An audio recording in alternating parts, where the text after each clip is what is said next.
네, 오늘은 성경 한 구절 보겠습니다. 로마서 1장 17절 말씀.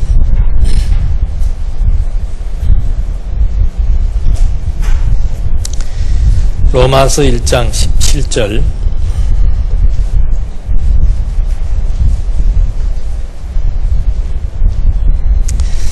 복음에는 하나님의 의가 나타나서 믿음에서 믿음에 이르게 하니 이와 같이 기록되어 있다. 의인은 믿음으로 살 것이다. 17절 한 절만 봉독해 드렸습니다.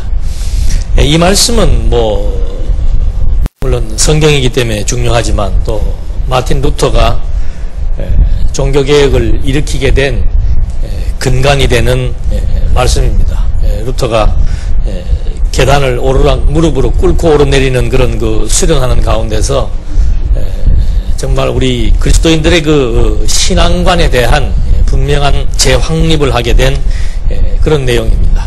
보편적으로 신앙이라고 하는 것은 인간의 어떤 수련, 열심, 노력, 이것이 이제 가미되고 전제되었다고 생각을 해왔고, 그래서 루터 역시도 그런 맥락에서 신앙을 돈독히 하고 또 신앙을 견고히 하기 위해서 많은 금욕과 또 금욕에 의한 여러 가지 많은 부분에 대한 수련 생활을 하는 그런 와중에서 이 말씀을 통해서 교회란 무엇이고 성경이란 무엇이고 신앙이란 무엇이다 라고 하는 것에 대한 새로운 명제적인 진리를 갖고 개혁을 일으켰습니다. 오늘은 그 기독교 강요 3권의 2장에 해당되는 신앙의 정의와 특성에 대한 내용입니다. 신앙이란 무엇인가? 우리는 신앙이란 말을 아주 많이 사용을 합니다. 믿음, 신앙. 근데 과연 그 믿음이나 신앙이 도대체 신학적으로 어떤 포괄적 의미를 가지고 있는지에 대해서 당시 그 로만 카톨릭주의자들이 가지고 있던 신앙관에 대해서 칼빈은 그들의 신앙관이 잘못됐다고 비판을 한 것입니다. 칼빈의 비판이 조금 미흡한 부분이 있기 때문에 성경신학적 입장에서 신앙에 대한 여러 가지 많은 중요 명제들을 재구성을 해놓은 것이 이제 2장의 책의 순서로 지금 개진되고 있습니다. 지난 시간에 우리는 성령에 대해서 공부를 했습니다. 그러니까 칼빈은 성부, 성자, 성령에 의해서 성부론,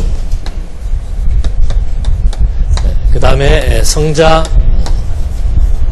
성령에 의한 주제에 의해서 기독교 강해를 집필했다고 했습니다. 그래서 지금 우리는 이 성령에 대해서 이제 공부를 하고 있는데, 성령론은 일반 전통 신학자들은 성령 그러면은 한 가지예요. 성령 그러면은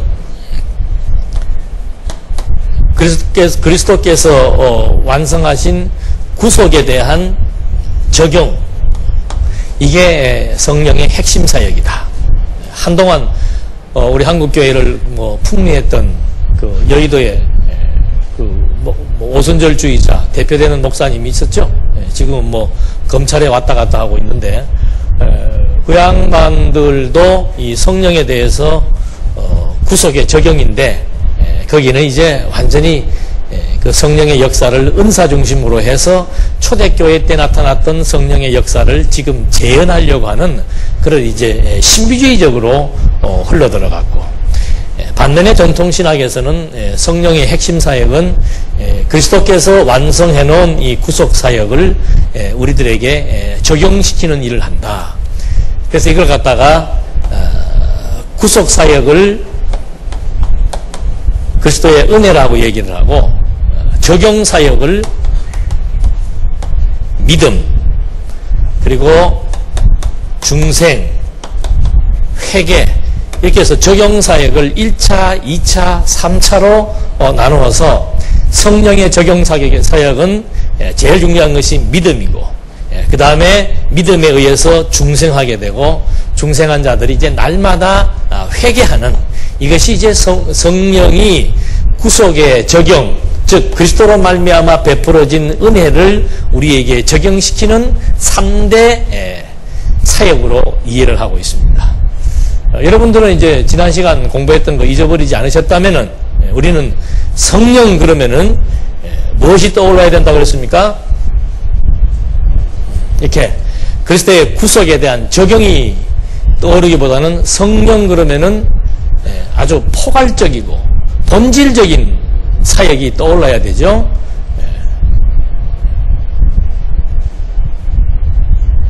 뭐 작정하시고 오셨어요?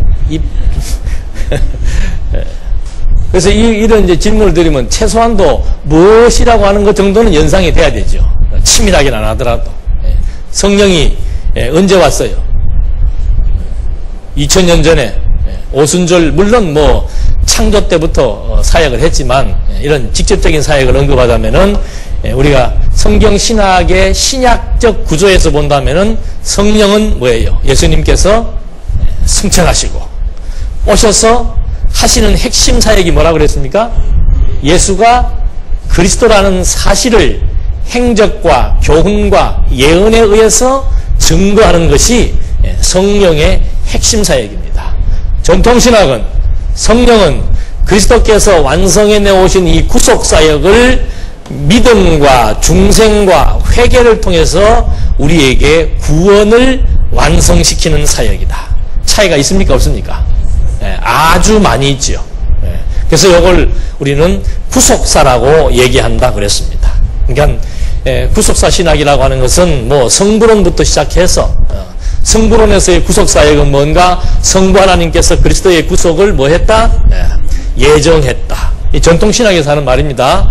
성자사역은 뭔가 타락한 이후로부터 인간의 구원을 위해서 그리스도가 직접 구속사역을 실시했다. 이 예정의 내용이라는 것도 무엇에 대한 예정인가? 타락한 인간, 그래서 후택설이라고 얘기합니다. 타락한 인간을 구원하시기로 예정했다. 그 다음에 그 구원을 위해서 그리스도가 오셨고, 그리스도가 오셔서 하신 모든 일들을 성령께서 뭐 하신다? 실제로 이제 하나하나 적용해 나가신다.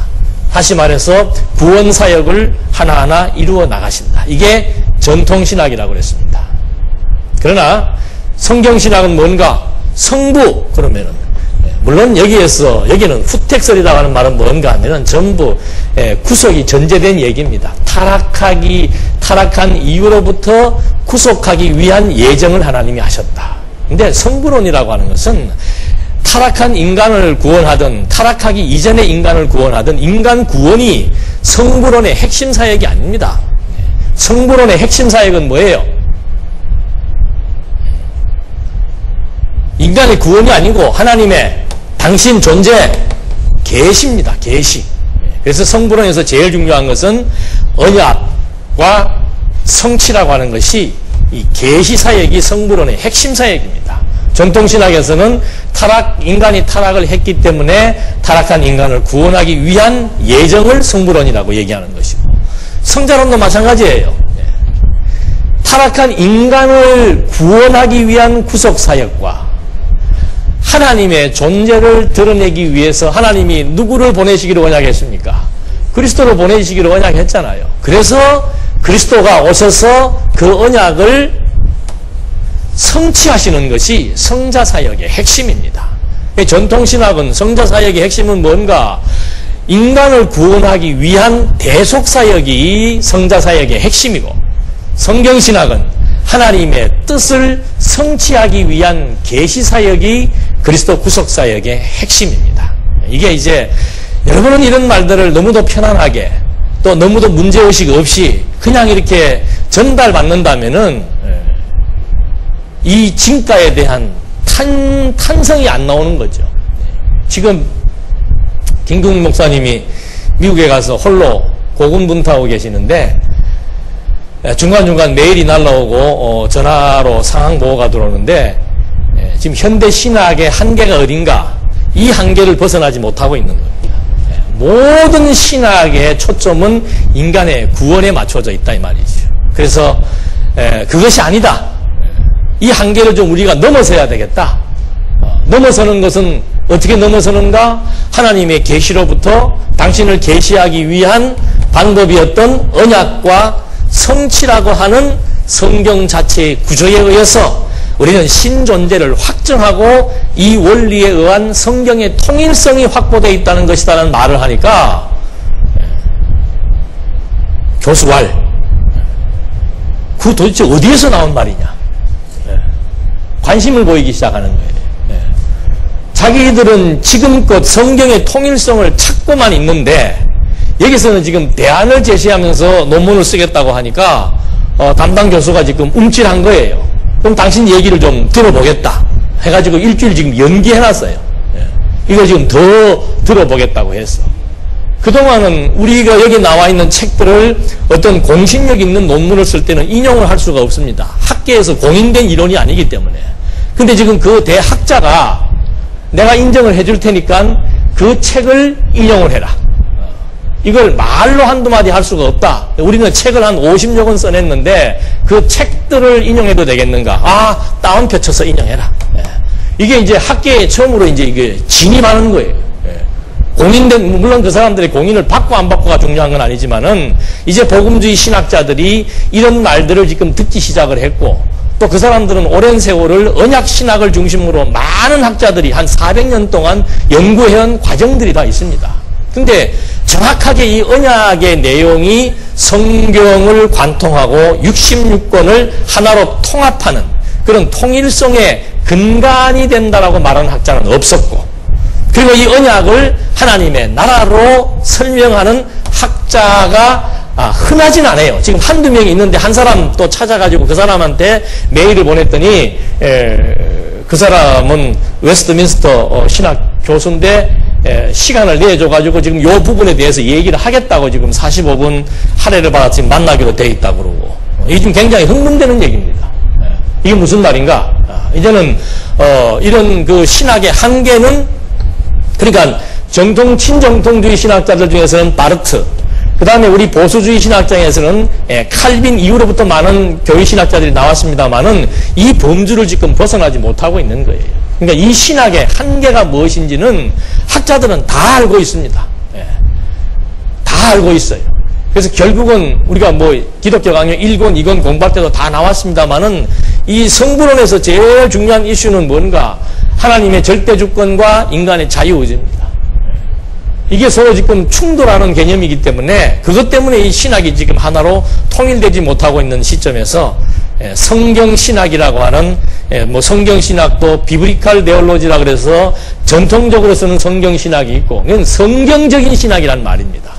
우리가 쓰는 말은 뭔가 하면 더 바이블 네올로지라서 그냥 성경 자체가 말하고 있는 신학이다. 근데 그런 용어를 쓰는 학파가 없습니다. 당신들은 도대체 무슨 근거로 자꾸 더 바이블이라는 말을 앞에다 붙이느냐? 그 이유가 뭐냐? 그 내용이 뭐냐? 의미가 뭐냐? 그거 지금 계속해서 토론하면서 얘기하고 있답니다. 지금 여기서 지금 드리는 말씀들을 우리는 지금 결론적인 말씀을 드리고 있습니다만은 신학계에서는 이런 얘기를 지금 들어보지도 못했기 때문에 아주 이슈가 돼가지고 첨예하게 지금 아마 논의가 되고, 이 문제 때문에 학자들 4~5명이 따로 시간을 내가지고 이 내용을 듣고 싶다라고 해서 지금 아마 세미나가 준비되어 있고 그렇다고 합니다. 여러분들 마음으로 다 뜨겁게 기도라도 하셔서 진짜 어떤 포문이 열리는 그런 계기가 되지 않겠는가. 성경을 보면 하나님이 무슨 일을 하실 때 한 가지 일만 하시는 법이 없습니다.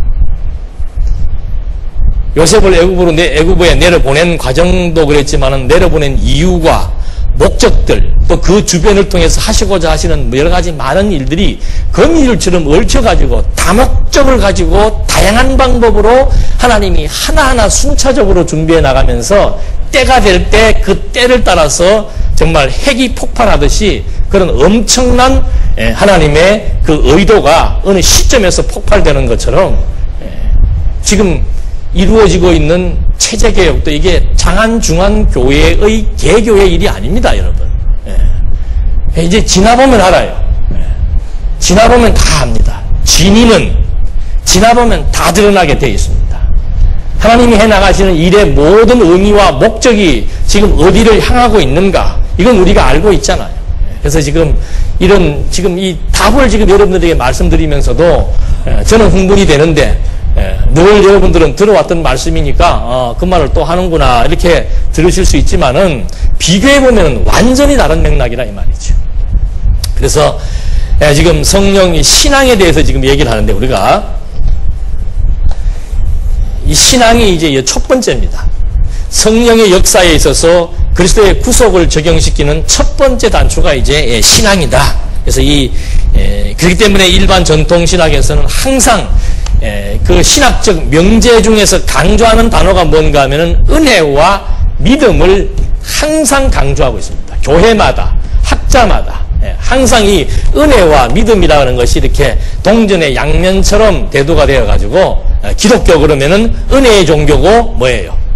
믿음의 종교고 이렇게 강조를 하고 있는데 그렇게 강조하는 이유가 저런 맥락에서 지금 성령의 사역을 이런 구도에 의해서 이해했기 때문에 그리스도의 은혜와 믿음에 대해서 강조할 수밖에 없다는 이 논조를 우리가 지금 확인을 해본 겁니다.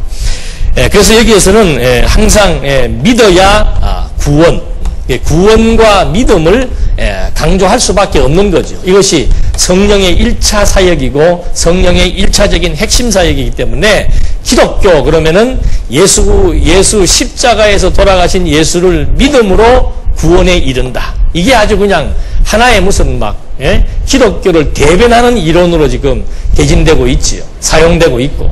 그러나 여러분은 기독교 그러면 그리스도를 믿음으로 구원에 이른다는 말보다는 무슨 말을 하고 싶으세요? 기독교라고 말한다면 이것도 여러분이 좀 생각을 해서 한번 이거하고 대비되는 말을 우리가 만들어 봐야 되죠. 기독교는 성령의 역사, 그리스도의 구속의 은혜를 믿음으로 구원에 이른다는 게 아니에요.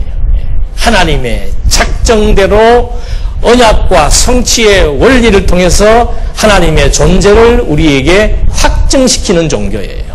그것을 확증시키는 중간 매개가 누구인가? 그게 그리스도예요. 그래서 읽어드린 말씀대로 1장 17절 말씀대로 복음에는 무엇이 나타났다? 복음. 하나님의 의가 나타났다. 이 의가 누구예요? 그리스도예요. 복음의 내용이 뭔가? 복음의 내용을 통해서 말 그대로 하나님의 존재를 우리에게 복음이란 성경이에요. 성경이란 뭔가? 하나님의 존재를 우리에게 확인시켜 주는 겁니다. 어떤 원리에 의해서? 언약과 성취의 원리에 의해서. 누구를 통해서? 그리스도를 통해서. 그러니까 복음이란 뭔가? 하나님의 의가 나타났다 이 말입니다. 누구로 말미암아? 그 의가 그리스도예요. 그래서 이 그리스도, 예수가 그리스도이심을 어떻게 한다? 믿음에서 믿음에 이르게 한다. 그럼 어떻게 해서 예수가 그리스도이심을 믿음에서 믿음에 이르게 하는가? 다 쉬운 말로 하면은 어떻게 이분을 믿어지게 하느냐 그 말이에요. 지금 신앙이니까 믿음의 문제를 얘기하는 겁니다. 어떻게 하나님의 의가 나타났는데 나타난 그 의를 어떻게 믿을 수 있는가? 여러분은 어떻게 믿어요? 그 근거가 있으니까 믿는 거예요. 그래서 이 믿는 거에 대한 그 믿음의 방식이 이제 여러 가지 패턴이 있는데 그건 조금 더 설명을 드리겠습니다만은 하여튼 복음이라고 하는 것은 하나님의 의가 나타났는데 누구로? 그리스도로 우리에게 나타났다. 그 그리스도로 나타나서 결국은 그 그리스도로 언약과 성취로 완성된 그리스도, 언약과 성취로 계시된 그리스도를 우리에게 확인시켜 주니까 우리가 그분을 믿게 되는 거죠. 그 믿게 되니까 그 믿음에 의한 뭐예요? 의인은 뭐로 살리라? 믿음으로 살리라. 그 말을 다시 좀 재해석을 하면은 믿음에 의한 의인은 뭐 한다? 산다. 그게 거듭나고 중생한다는 말의 의미예요. 그러니까 이 논조만 정확히 이해를 하면은 믿음이 도대체 무엇이며 어떻게 형성이 되며 그 믿음이 가지고 있는 취지와 의도, 목적하는 바 이게 뭔가 이거를 이제 우리가 유추해낼 수 있고 확인해 볼 수 있는 겁니다. 이런 맥락에서 신앙이라고 하는 것에 대한 사전적 그 뜻은 뭐 신이나 초자연적인 절대자를 믿고 받드는 일, 그걸 이제 신앙이라고 얘기하죠. 여기 믿고 앙망한다 그 말입니다. 누구를 믿는가? 신을 믿든지 어떤 초자연적인 어떤 능력을 가지고 있는 인간이나 아니면 어떤 뭐 나무나 어떤 자연이나 이런 것들을 이제 믿고 받드는 것, 이걸 이제 신앙이라고 얘기를 하는데, 기독교 신앙이라고 하는 것은 다르죠. 기독교 신앙이라고 하는 것은 다릅니다. 저는 어릴 때 그런 거에 대한 궁금증이 많았어요. 교회를 나가보면은 어떤 때는 하나님이 하신다고 얘기하고 어떤 때는 예수님이 하신다고 얘기를 하고 어떤 때는 또 예수님을 강조했다가 어떤 때는 또 하나님을 강조했다가 여러분들은 그게 헷갈리지 않았습니까? 하나님은 뭐고 예수는 뭐고 하나님은 아버지고 예수는 아들이고 뭐 이 부자 관계가 도대체 어떻게 이해를 해야 되는지에 대해서 저는 많이 혼란스러웠습니다. 지금도 그것이 사실은 학자들은 혼란스러운 거예요. 그걸 신학적인 용어로 말하면은 삼위일체론이라 그 말이에요. 그래서 지금 이 신앙이라고 하는 것을 전통 신학에서는 이제 신앙, 물론 이 신앙을 얘기할 때는 신앙의 대상도 필요하고 신앙의 주체도 필요하고 지금 제일 먼저는 신앙에 대한 정의입니다. 신앙이란 도대체 뭔가? 전통 신학자들은 뭐라고 얘기를 했는가? 물론 책에 다 있습니다만은 완전한 증거가 구비되지 않은 명제나 진술의 진리성에 대한 마음의 동의이다. 이게 무슨 말인가? 완전한 증거가 있어야 되고 그 증거에 대한 단서 또는 근거가 있어야 됩니다. 무엇을 믿을 때는 그렇잖아요? 우리가 이것을 사실로 믿을 때 그걸 사실과 진실로 믿을 때는 그것이 사실이고 진실에 대한 증거가 있어야 되고 단서나 근거가 분명해야 됩니다. 그래야 그것은 진리다, 진실이다, 있다, 존재한다 이런 말을 할 수 있는 거예요. 근데 전통신학에서 내리는 정의는 뭔가 하면은 신앙이라고 하는 것은 이런 것이 구비돼야 되는데 이 부분이 뭐하다? 완전하지 못하다 그 말입니다. 다른 말로 하면은 뭔가 그거에 대해서 입증하기가 힘들다 그 말입니다. 다른 말로 하면은 하나님이 살아계십니까? 안 살아계십니까? 그 지금 신앙이란 기독교 신앙이란 누구를 믿는 거예요? 하나님을 믿는 거예요. 근데 하나님이 살아계십니까? 안 살아계십니까? 하나님의 존재에 대한 증거와 단서와 근거가 확실하다, 불확실하다? 불확실하다. 또 한 가지의 문제는 뭔가? 자, 이거에 대한 내용이 어디에 있다는 거예요? 성경에 있다는 거예요. 근데 성경이 진리인지 아닌지에 대한 신빙성을 입증할 수 있다, 없다? 여러분, 지금 이 신학계의 추세 중에서 아주 희한한 추세가 하나 있습니다. 우리는 글을 쓰면 늘 뭐를 인용합니까? 일반 학자들의 견해도 인용을 합니다만 성경을 많이 인용을 해요. 근데 일반 학자들은 성경을 인용하지 않습니다. 왜 그런가? 성경을 인용을 했을 때, 나는 그거 거부한다. 그건 당신이 보는 입장이지. 나는 그 구절을 그렇게 보지 않는다. 이런 말을 얼마든지 할 수 있는 거예요. 그러면 내가 주장하는 그 주장에 대한 근거가 희박해지고 설득력이 없어지니까 내가 주장하는 이론이나 논문이 패스될 수 없다는 거죠. 그래서 성경을 인용하지 않고 학자들이 모여서 성경에 대해서 말하려 하지 않고 이거 지금 추세란 말입니다. 왜 그런가? 입증을 할 수가 없는 거예요. 이게 하나님의 말씀으로 이게 진리로서의 신빙성에 대해서 입증할 수가 없다는 거죠. 그러니까 신앙이라고 하는 걸 지금 얘기를 하는데도 지금 첫 단추부터가 엄청난 문제를 갖고 있는 거예요. 그러니까 전통적으로 말하는 기독교 신앙은 뭐예요, 그러면? 입증할 수 없고, 증거할 수 없고, 증명될 수는 없지만, 뭐 하자? 예? 믿고 보자? 지금 뭐 거의 다 이런 추세예요. 그래서 기독교 신앙이란 뭔가, 아이고, 그 뭐, 우리가 증명할 수 있고, 알 수 있고, 믿을 수 있는 거 믿는 거야. 아무나 믿어요, 못 믿어요? 아무나 믿을 수 있다. 그러나 우리는 증명할 수 없고, 알 수 없고, 입증할 수 없기 때문에, 고로 나는 뭐 한다? 그게 궤변이에요, 궤변. 어떻게 알 수 없는데 믿을 수가 있어요? 예? 어떻게 증명할 수 없는데 그걸 사실로 믿을 수가 있냐 이 말입니다. 그래서 맹신이란 말이 나오는 거죠. 그래서 지금 이 정통신학자들이 내리는 정의에 대한 걸 가지고 말씀을 드렸습니다. 어떤 사람들은 진리는 최종적으로 그리고 수학적으로 입증되지 않는 것이다. 그건 이미 진리로서의 어떤 기준에서 벗어난 거예요. 수학적으로 입증할 수 없고 최종적으로 입증할 수 없는 것을 진리라고 말한다고 하면서 성경을 진리라고 운운한다면은 이건 성경 자체를 지금 모독하는 말이에요. 그래서 지금 우리 그 성경 신학의 핵심은 뭔가, 우리가 늘 언약 성취를 말합니다만 그 언약 성취의 핵심은 뭔가, 이 두 가지 문제를 해결한 거예요. 하나님 살아계신다는 것을 증거할 수 있고 입증할 수 있는 근거와 단서가 있다. 그리고 성경이 하나님의 말씀임을, 그 신빙성을 입증할 수 있는 원리와 체계가 있다. 그러니까 학자들이 제일 궁금한 말이 뭔가, 이번에도 그 말을 했다고 그래요. 성경에 뭐가 있다? 통일성이 있다는 말을 하니까 그 도대체 어디서 누가 근거가 뭐냐? 그러니까 그 논문을 지도하는 교수가 지금 관심이 있어서 지금 달겨붙는 거예요. 김기현 목사님은 갈 때 조금만 자기 몸의 일부를, 별로 몸은 안 좋습니다만 하여튼 조금만 보여주고 오겠다 그러는데 지금 어느 부분 많이 지금 보여준 거예요. 관심을 굉장히 갖게 된 거죠.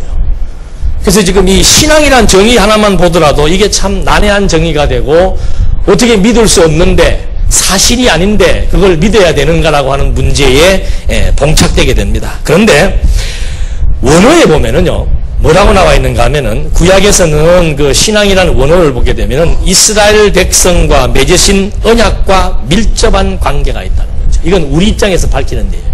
신앙이라고 하는 것은 뭔가 이스라엘 백성과 맺으신 뭐예요? 언약과 신앙은 아주 밀접한 관계가 있다. 어떤 관계가 있는 거예요?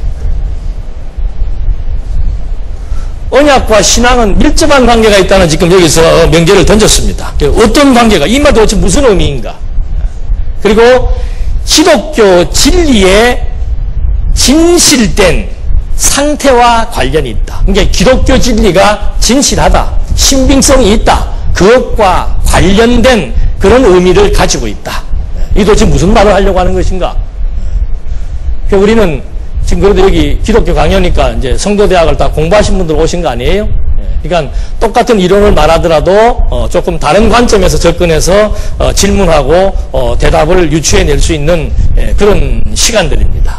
그러니까 여러분, 언약과 신앙이 어떤 관계에 있습니까?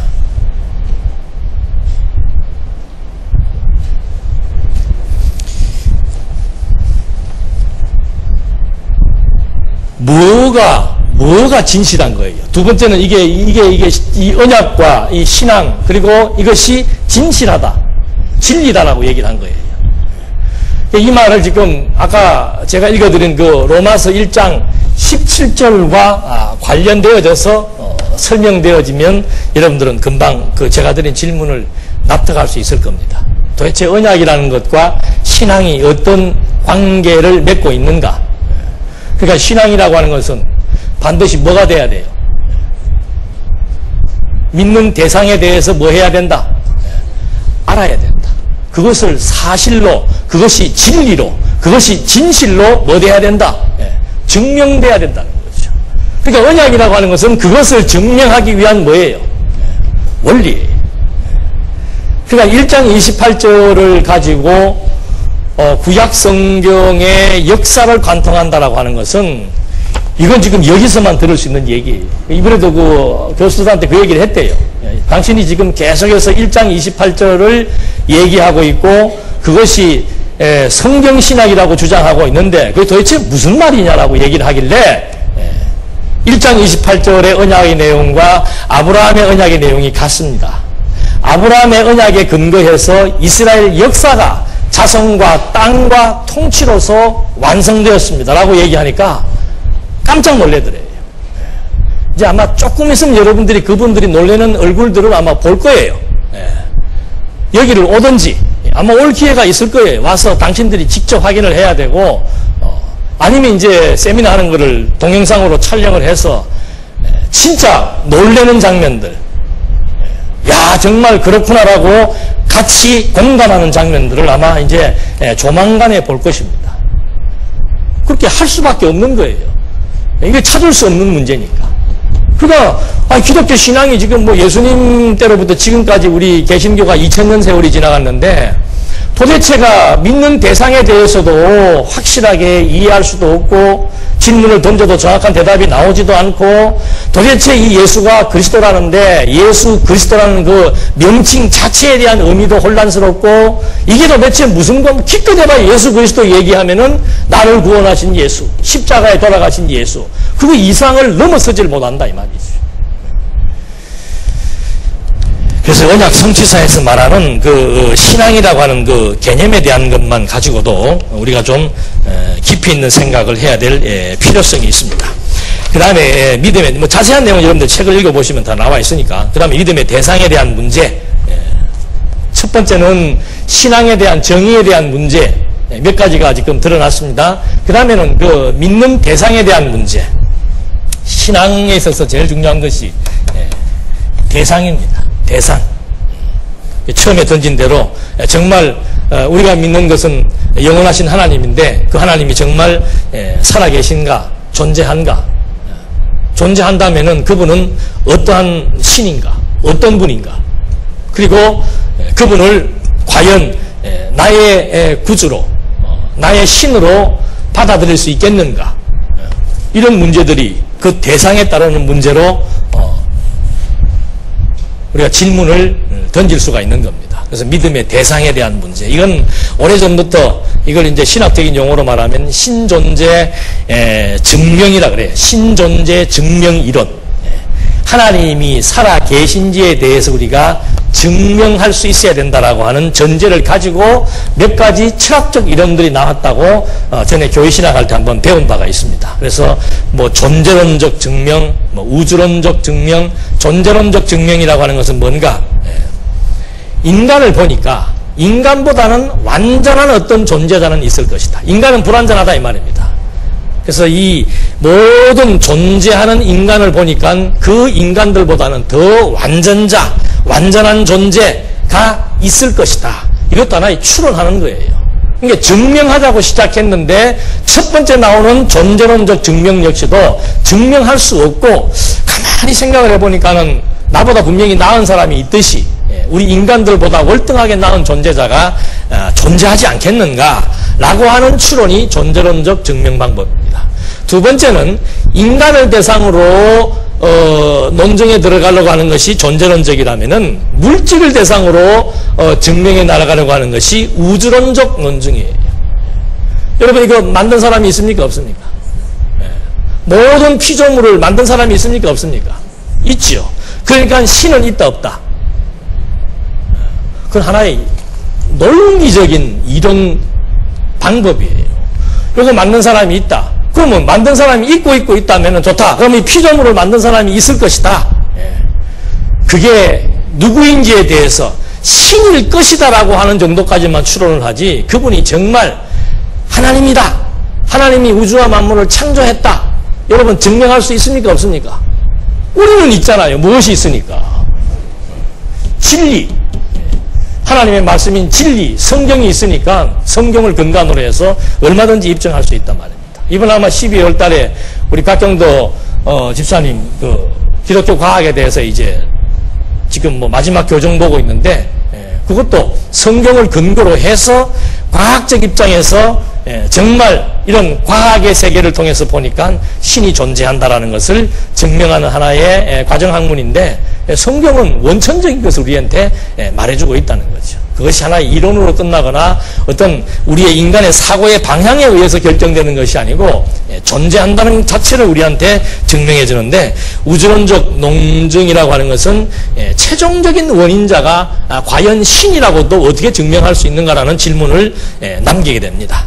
또 한 가지는 뭔가 하면 이 돌아가는 사회를 바라보면서 세상을 바라보면서 뭔가 전부 다 목적에 의해서 존재하고 움직이고 있다. 그러니까 이 피조세계가 또는 이 우주가 어떤 질서를 가지고 또 우리 몸도 그렇고 우주도 그렇고 사회도 그렇고 전부 어떤 질서와 조화에 의해서 유지되고 또 이렇게 생성되고 또는 존재하고 있다는 사실을 목적론적인 입장에서 증명을 하는 거죠. 그러니까 세상 돌아가는 거니까 다 뭐가 있다?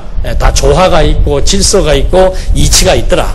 그래서 신은 존재한다. 신이 없다면 어떻게 이런 모든 것들이 이렇게 기가 막히게 잘 조화를 이룰 수가 있겠는가라고 하는 질문을 던지면서 신에 대한 존재를 이런 방식으로 입증하려고 하는 거죠. 근데 세상 돌아가는 거 보면은 질서도 있지만 뭐가 있어요? 무질서한 거 얼마든지 있습니다. 돌연변이도 있고요. 천재지변도 있고요.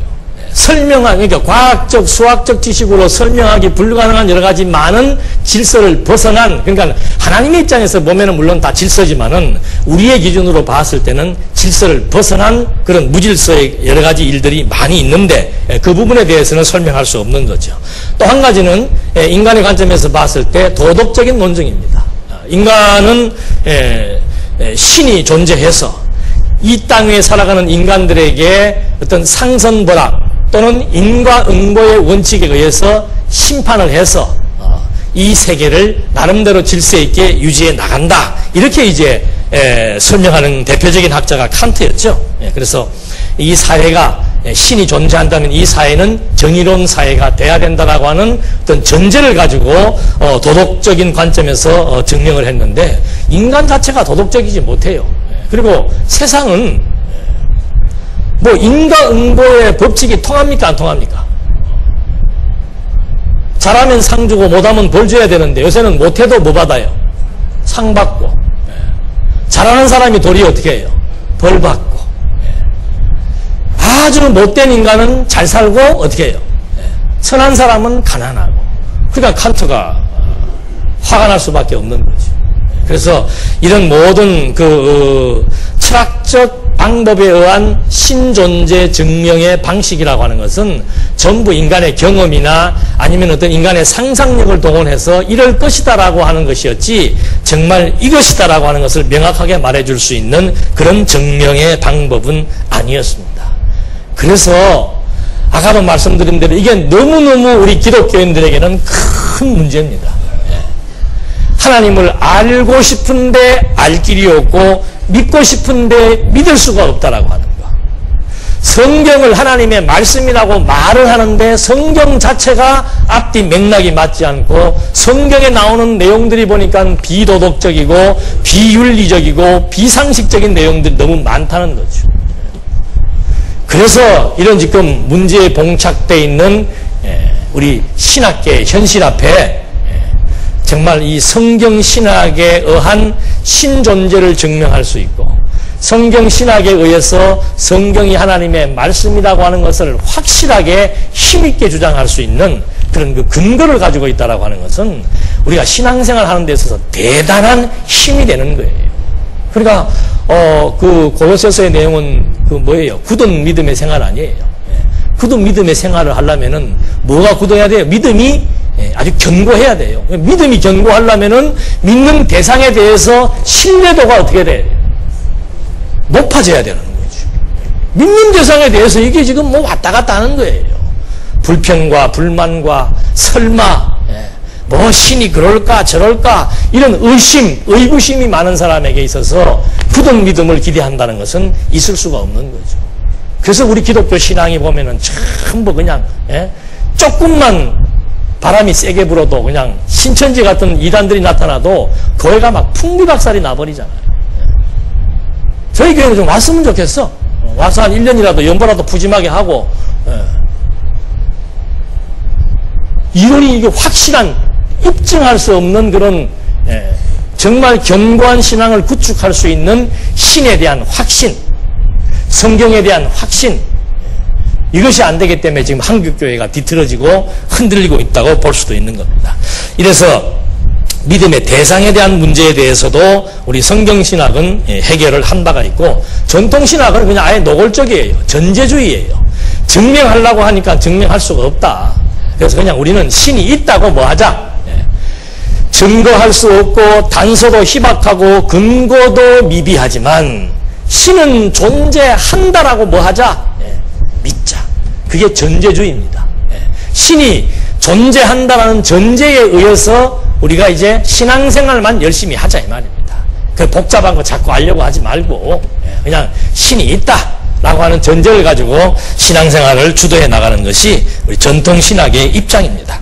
그러나 성경신학은 뭐 그렇지 않다는 걸 여러분들이 잘 알고 계시고, 그 다음에 이제 그 믿음에 대한 성격, 기독교에서 말하는 그 믿음에 대한 성격. 기독교는 우리가 무슨 종교라고 얘기합니까?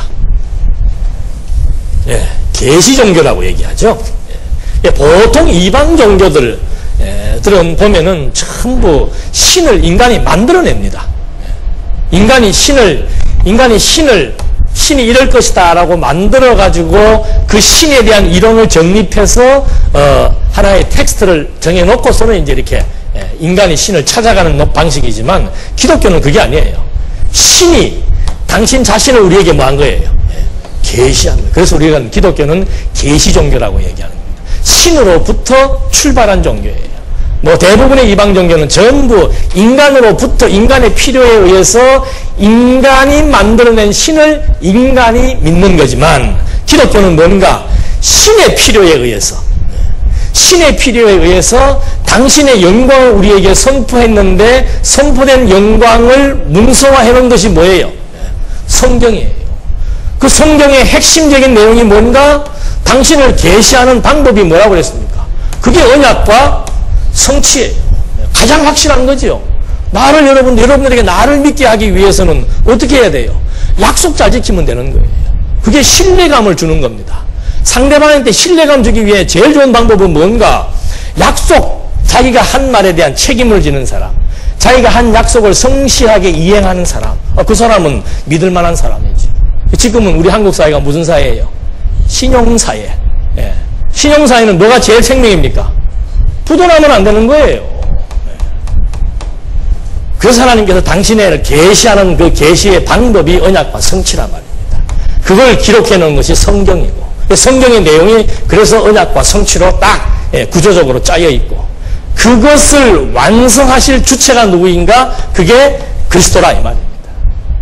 그 신앙, 그래서 이 기독교라고 하는 것은 계시 종교라고 말하는 계시 종교. 신이 인간을 찾아와서 당신의 존재를 보여준 것. 그것이 기독교가 말하는 계시 종교다. 근데 이 각 종파마다 이제 이 계시에 대한 충족성, 계시에 대한 완전성, 계시에 대한 무엇성을 입증하지 못하니까 이 계시만 가지고 안 된다고 생각을 하는 거예요. 우리는 성경이 하나님의 말씀이며 진리이며 하나님 계시에 대한 총집합체라는 것을 알고 그것을 입증할 수 있기 때문에 오직 성경만 가지고도 신의 존재를 확증할 수 있다라고 아주 힘주어 말할 수 있는데, 그 부분이 해결이 안 된 다른 종파들에게서는 이 계시만 가지고는 안 되겠다 이 말이죠. 계시에 의한 성경만 가지고는 안 되겠다 이 말입니다. 그래서 여기에서 항상 여기에다 이제 추가를 시키는 겁니다. 그래서 가톨릭에서는 뭘 추가시키는가? 교회의 가르침을 추가를 시킵니다. 이걸 갖다 우리는 교리라고 얘기를 하는 거죠. 교리. 그러니까 그 교리는 우리는 뭐 교회 가르침이니까 이렇게 지금 교회에서 성경을 가르친다 이렇게 하는 가르침이 아니고, 성경의 가르침 외에도 교황이 자기의 경험이나 자기의 판단이나 또는 그 시기에 필요한 말들을 하는 그 교황의 말을 교회의 교리로 만들어버린 거예요. 그래서 교황의 말도 성경과 똑같은 권위가 있는 것으로 인정하는 것이 교황주의자들, 로만 카톨릭 교회의 주장입니다. 그러니까 이 사람들은 성경 계시만으로는 하나님의 존재를 확증하기에는 부족함이 있다. 그래서 더 추가해서 교황의 말도 여기에 추가시켜야 된다. 그래서 이 사람들은 성경도 중요하지만 교황의 말도 신적 권위를 그대로 가지고 있다라고 수용을 하는 거죠. 그래서 교황 말 어기면은 교황이 곧 법이에요. 그러니까 그 종교개혁 당시만 하더라도 종교개혁자들 막 처형할 때 교황의 말이 곧 법이에요. 저거는 악마다 그러면 뭐예요? 악마가 되는 거예요. 그래서 교황주의자들은 여기에다가 그 교황의 가르침, 교회의 가르침, 교리를 성전이라고 해서 성경과 똑같은 권위를 부여했고, 그래서 그래서 자연스럽게 교회가 하는 말에 대해서 복종할 수밖에 없다 이 말입니다. 그래서 이 로만 카톨릭은 보면은요, 뭐가 제일 권위가 있는가? 성경보다 뭐가 앞서요? 지금 체제개혁의 핵심 중에 하나가 뭡니까? 교회는 뭐가 필요 없다?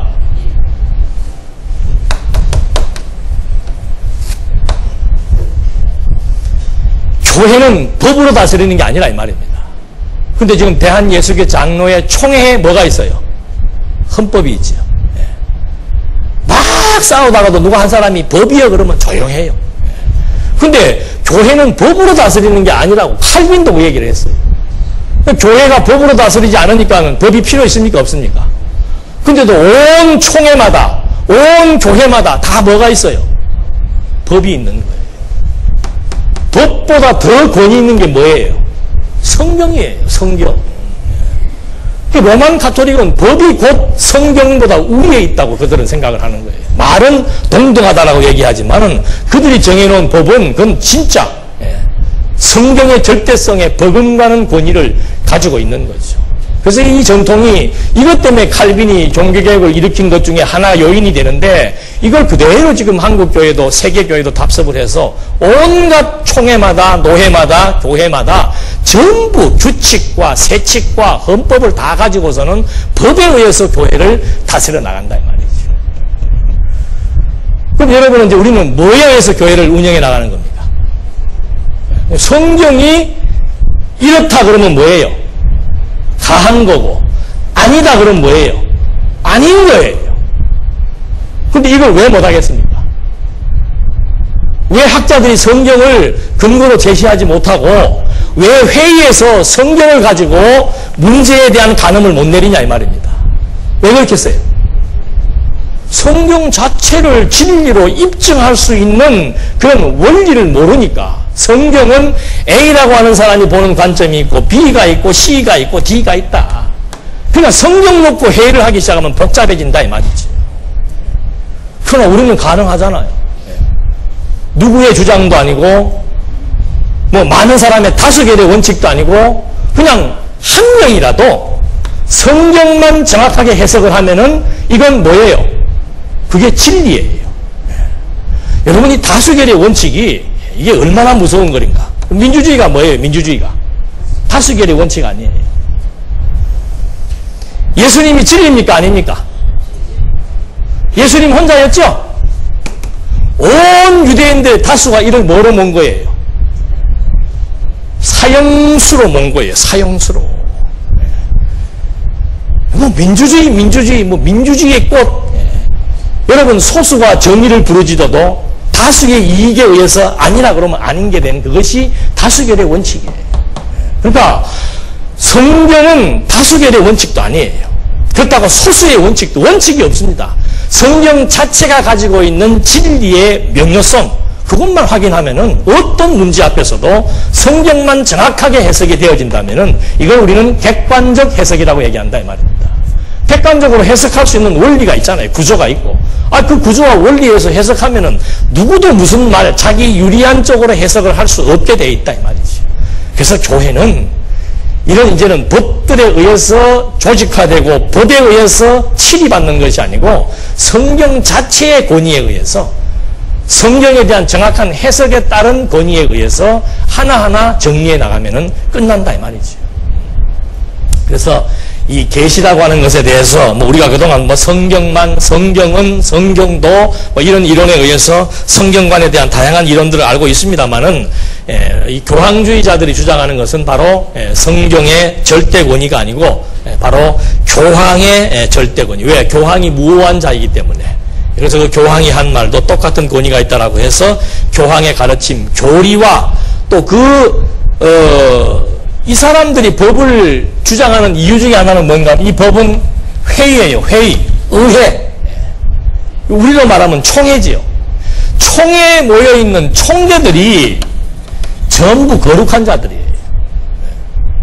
주교, 신부, 교황 전부 무오하고 거룩한 자들이란 말입니다. 거룩한 자들이 모여서 한 회의니까 그 회의의 판결도 뭐하다? 거룩하다. 그래서 그들이 만들어 놓은 공의회 문헌이라고 하는 문헌집, 헌법책이 이만한 게 있단 말입니다. 그게 완전히 성경과 똑같은 권위를 가지는 거예요. 그러니까 교황이 그리스도로부터 열쇠를 위임받아서 교황이 무오한 사람이 되고 거룩한 사람이 됐죠. 교황이 안수해서 세운 주교들도 똑같은 권위를 부여받게 되었단 말입니다. 그래서 거룩한 사람들이 모여서 회의를 했기 때문에 그 회의가 법적인 권위가 있고 성경의 권위와 똑같은 효력을 발생한다라고 해서 그들은 법을 최고의 자리에 올려놓고 법에 의해서 다스려 나간다 이 말이죠. 근데 사회법도 마찬가지예요. 사회법이든 종교법이든 법이라고 하는 것은 전부 다 기득권자들이 유리한 대로 만든 게 이게 법의 논리예요. 요즘 우리 정치 보잖아요. 우리 기득권 포기하자. 아니 국회의원들 만들어서 국회가 하는 일이 뭐예요?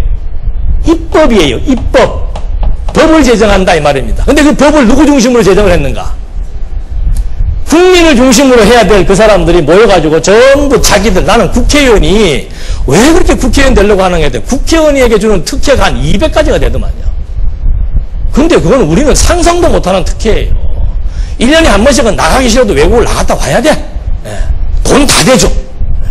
비행기도 막 비즈니스석에 딱 앉혀가지고 급료도 받지 않는 곳으로 다니고 그건 아무것도 아니더라니까요. 5만 가지의 특혜를 다 가지고 있고 한 번만 국회의원이 되면은 죽을 때까지 뭐가 나와요? 교수보다 낫고 대법원장보다 낫고 나는 왜 저렇게 국회의원 하려 했더니 엄청난 특혜가 있더라니까. 물론 안 그런 사람들도 소수가 있겠지만은 이 법이라고 하는 것이 누가 만드는가? 기득권자들이 만들어서 자기들 유리한 데 만들어서 자기들이 다수 대중들을 움직여 나가기 위한 용도로 활용된다 이 말이죠. 그래서 이걸 악법이에요. 악법. 교회에서 법 얘기하는 것처럼 어리석은 거 없는 거죠. 우리도 그동안 몰랐기 때문에 뭐 전통적으로 해왔으니까 노예도 법이 있으니까 법에 의해서 가지고 이러고 저러고 얘기하고 할 수밖에 없었던 거죠. 그래서 이 지금 그 성경의 권위를 절대적으로 인정하지 않는다라고 하는 것은 이렇게 많은 계속해서 많은 문제들을 야기하게 되어 있습니다. 그래서 뭐 자유주의자들은 뭐 그런 반면에 어떤 그 인간의 이성, 타락한 인간의 이성이 인정할 수 있는 부분들만 그 계시를 인정하려고 하는 거죠. 그러니까 초자연적인 사건들에 대해서는 그들은 인정하려고 하지 않습니다. 보수주의자들은 뭔가 계시에 대해서 진위 판별이나 입증보다는 그냥 아까도 말씀드린 대로 무조건 믿고자 하는 맹신. 그래서 모든 그 교황주의자들이나 교황주의자들은 계시에다가 플러스를 하고 자유주의자들은 계시에다가 마이너스를 합니다. 그러니까 초자연적인 사건들, 비과학적인 사건들은 계시로 인정을 하지 않고 전부 다 신화라고 얘기를 하는 거예요. 예수님이 무리로 걸었다. 그게 과학적으로 입증이 됩니까? 안 되죠. 그건 신화다 이 말입니다. 근데 우리는 이제 성경신학은 뭐 자연계시든 초자연계시든 할 것이 없이 전부 다 무엇이다? 그것이 진리다. 이건 아마 여러 차례 강의하면서 왜 진리인 거에 대한 설명들은 여러 차례 한 바가 있습니다만 뭐 지금 그 말씀은 다 드릴 수가 없고 이런 맥락에서 지금 그 계시에 대한 성격에 대해서 몇 가지 구분을 해봤습니다. 그 다음에 이제 또 한 가지는 뭔가 하면 이렇게 형성된 그 믿음에 대한 성격들이 다양하게 나타난다라고 하는 거. 첫째는 믿음에 대한 정의가 불분명했다는 거. 그 다음 믿음에 대한 대상을 우리가 확실하게 인식할 수 없고 증명할 수 없다는 거. 그 대상에 소개해 놓은 계시서 성경에 대한 신빙성의 문제가 대두가 되니까 성경에다가 인간의 말을 덧붙이기도 하고 성경에다가 인간의 기준에서 맞지 않는 것을 빼기도 하고 또 빼지도 더하지도 못하니까는 검증하거나 논증하거나 입증하려고 하지 않고 무조건 믿어야 된다라고 말하는 전제주의의 입장이 있고 그러나 성경신학은 성경의 진리임을 완벽하게 입증할 수 있고 하나님의 존재를 확실하게 증명할 수 있었다라고 하는 어떤 그 우리가 주장하고 있는 핵심적인 내용을 가지고 이제 그 믿음의 성격에 따르는 그리스도관과 신관에 대한 유형이 달라집니다. 그러니까 그 믿는 대상도 똑같이 하나님과 그리스도라는 말을 해도 교황주의자들이 그 그리스도에 대한 관과 자유주의자들이 말하는 그리스도에 대한 관과 하나님에 대한 관들이 다르다는 거죠. 그러니까 교황 전통신학에서는 처음에 말씀드린 대로 그리스도를 얘기할 때 이 그리스도는 어떤 분이에요? 오직 인간의 뭐예요? 구원을 위한 그리스도. 자유주의 신학은 조금 범위를 확장합니다. 인간 개인의 구원에 국한되지 않고 사회를 위한 그리스도론을 전개하고 있습니다. 그러니까 좀 폭넓지요. 이 사회가 가진 자들에 의해서, 기득권자들에 의해서 우리 인민들이 또는 민중들이 너무 학대받고 고통받고 있다. 그래서 이 사회에 대한 정의를 찾고 사회의 민중을 위한 신학, 이것이 이제 자유주의 신학자들이 추구하는 그리스도관이지요. 예수는 누구와 함께했다?